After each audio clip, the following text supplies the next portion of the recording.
সাল 2019 ভারতের 17তম লোকসভা নির্বাচনে ভোটযুদ্ধে কংগ্রেসকে নেতৃত্ব দিচ্ছেন তৎকালীন কংগ্রেস সভাপতি রাহুল গান্ধী। কিন্তু তিনি তার নির্বাচনী আসন আমেথিতে বিস্ময়করভাবে অভিনেতা থেকে রাজনীতিবিদ বনে যাওয়ায় স্মৃতি ইরানির কাছে 55,000-এর বেশি ভোটে পরাজিত হলেন। 1977 সালের পর উত্তরপ্রদেশের এই আমেথি থেকেই বারবার নির্বাচিত হয়েছেন গান্ধী পরিবারের সদস্যরা। তখন আমেথির রাহুলের মতোই লেজে গবরে অবস্থা তার দল কংগ্রেসের। রাহুলের নেতৃত্ব সেবার লোকসভায় মাত্র 52টি আসন নিজেদের করে নিতে পেরেছিল তারা। শেষ পর্যন্ত রাহুল ওয়ায়নাড থেকে জিতে সংসদে আসলেন বটে, কিন্তু নিজের ব্যর্থতা মেনে নিয়ে সভাপতির পদ থেকে সরে দাঁড়ান।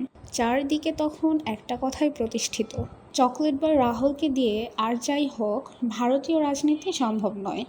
কিন্তু রাজনীতিতে শেষ বলে কোনো কথা নেই। শতাব্দীর প্রাচীন এই বাক্যটিকে 2024-এ এসে পুনরায় প্রমাণ করলেন রাহুল গান্ধী।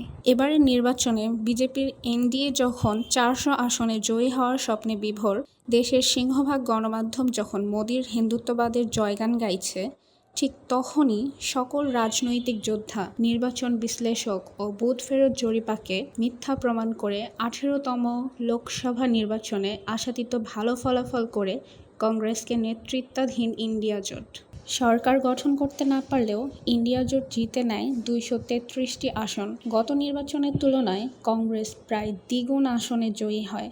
বিজেপিকে একক সরকার গঠন থেকে বিরত রাখা কিংবা বিজেপির ধর্মীয় বিভাজন নীতির বিপরীতে ঐক্যবদ্ধ নতুন ভারত মতবাদকে প্রতিষ্ঠিত করে নরেন্দ্র মোদীর ভিত্তি কাঁপিয়ে দেওয়ার কৃতিত্ব রাহুলকেই দিচ্ছে দেশটির সাধারণ মানুষ।